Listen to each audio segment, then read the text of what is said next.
Pernah nggak sih kita udah yakin banget sama analisis sebuah saham, tapi harganya malah anjlok? Tenang, semua investor pasti pernah ngalamin ini. Momen inilah yang sebenarnya jadi ujian, yang membedakan antara investor yang panikan sama investor yang disiplin. Yuk kita bedah bareng-bareng gimana cara menghadapinya dengan kepala dingin. Nah, ini dia nih, dilema yang sering banget kita hadapi. Ketika market nggak sejalan sama analisis kita, yang muncul itu biasanya panik dan ragu sama diri sendiri.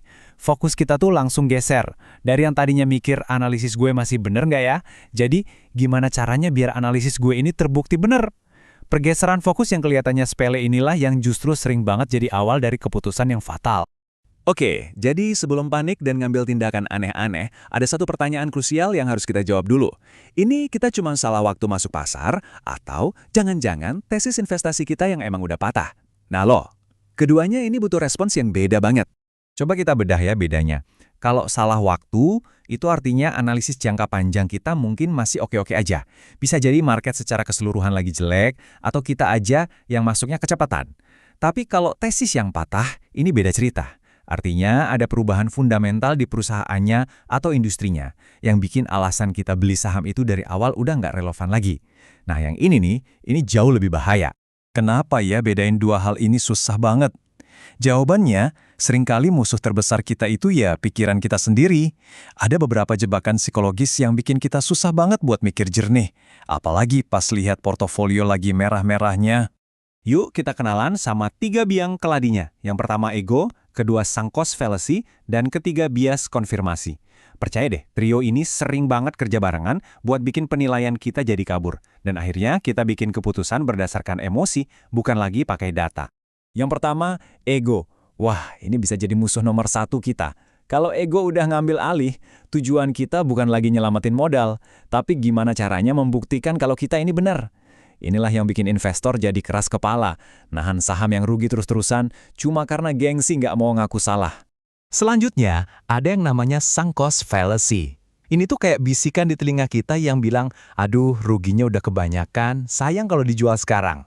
Logika ini salah total. Pasar itu nggak peduli loh kita udah rugi berapa. Semua keputusan harusnya dibuat berdasarkan prospek ke depan, bukan kerugian yang udah lewat. Dan yang terakhir, bias konfirmasi.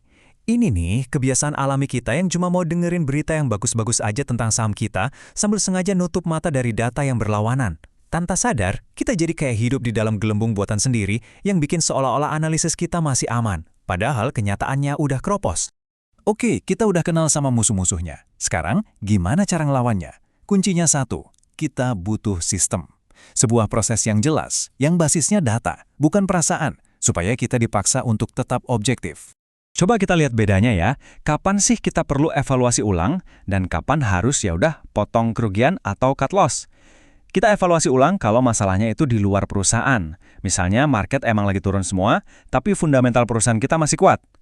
Nah, kita harus siap cut loss kalau masalahnya ada di dalam perusahaan. Misalnya fundamentalnya memburuk, alasan awal kita beli udah nggak berlaku lagi, atau risiko yang kita takutkan dari awal ternyata beneran terjadi. Kalau udah begini harus tegas. Jadi, yang paling penting buat diingat itu sebetulnya ini. Salah analisis itu wajar kok. Nggak ada investor di dunia ini yang 100% selalu benar. Tapi, reaksi kita terhadap kesalahan itulah yang bisa benar-benar menghancurkan portofolio. Dan biasanya reaksi yang didasari emosi itu hampir selalu reaksi yang salah. Nah, ada satu reaksi emosional yang bahaya banget, averaging down tanpa mikir. Nambah muatan di saham yang lagi anjlok tanpa evaluasi ulang yang objektif itu sama aja kayak nyiram bensin ke api yang lagi nyala. Ini cara paling cepat buat ngubah rugi kecil jadi rugi yang super besar.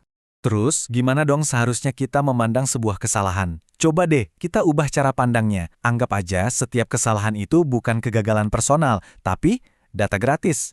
Sebuah feedback yang berharga banget dari market buat kita memperbaiki cara kita berinvestasi ke depannya. Makanya tiap kali analisis kita meleset, coba berhenti sejenak dan tanya ke diri sendiri, asumsi gue yang salah di mana ya? Keputusan gue kemarin dipengaruhi emosi nggak? Aturan cut loss gue udah bener belum? Ukuran posisi gue kegedean nggak ya buat risiko segini? Jawaban-jawaban dari pertanyaan ini yang akan bikin kita jadi investor yang lebih bijak dalam jangka panjang. Sebagai penutup, ingat ya, tujuan kita dalam investasi itu bukan untuk jadi sempurna dan selalu benar. Itu mustahil. Tujuan yang jauh lebih realistis dan lebih penting adalah membangun sistem yang disiplin untuk mengelola risiko dan bereaksi secara rasional saat kita salah. Karena pada akhirnya bukan soal seberapa sering kita benar, tapi seberapa baik kita saat kita salah. Itulah yang bikin kita bisa bertahan lama di market.